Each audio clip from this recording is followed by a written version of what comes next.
L'ensemble se situe dans un site très dense, à 2 pas de la Défense, au pied d'un complexe des années 70 qui regroupe des activités de centre commercial, des équipements et également des bâtiments de grande hauteur de logement. C'est un bâtiment qui a plusieurs dimensions en fait. Une dimension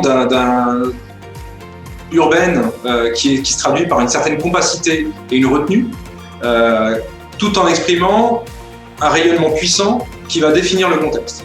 Et puis à l'intérieur, c'est un bâtiment spacieux, généreux, où les matériaux s'expriment fortement, les couleurs, les lumières, au service en fait du plaisir de bien manger et de sociabilité qui est autour de l'espace de marché.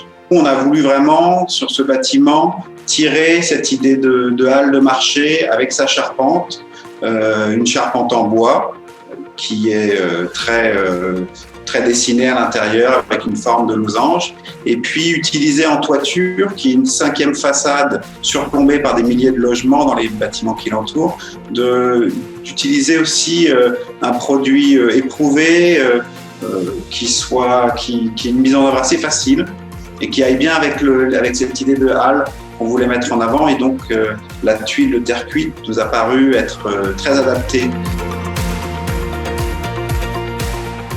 Ce matériau de terre cuite, de produits géosourcés, qui d'habitude a une finition mate, ocre, avec justement un émaillage qui va lui donner un côté brillant, lumineux, qui va changer de teinte en fonction des couleurs, de la lumière, et qui va lui donner une image ciselée, fine et vibrante en fait. C'était ça l'idée du projet.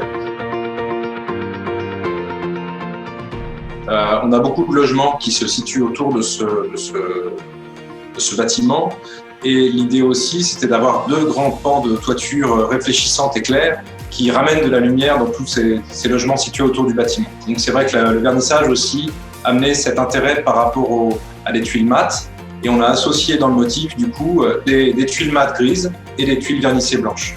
Et on voit du coup ces jeux.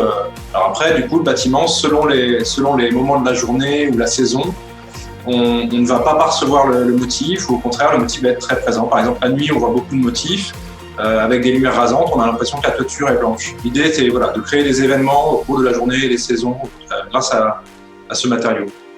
L'architecture, finalement, on pourrait la résumer par un toit sur une fonction. C'est la fonction d'habiter, de partager, de vivre, de se réunir, de travailler, d'enseigner, d'apprendre, de soigner. Et toutes ces fonctions-là doivent finalement être protégées par une peau, un manteau, un toit. Si ce toit prend une apparence, on va dire, constructive, noble, cette interface finalement entre terre et ciel,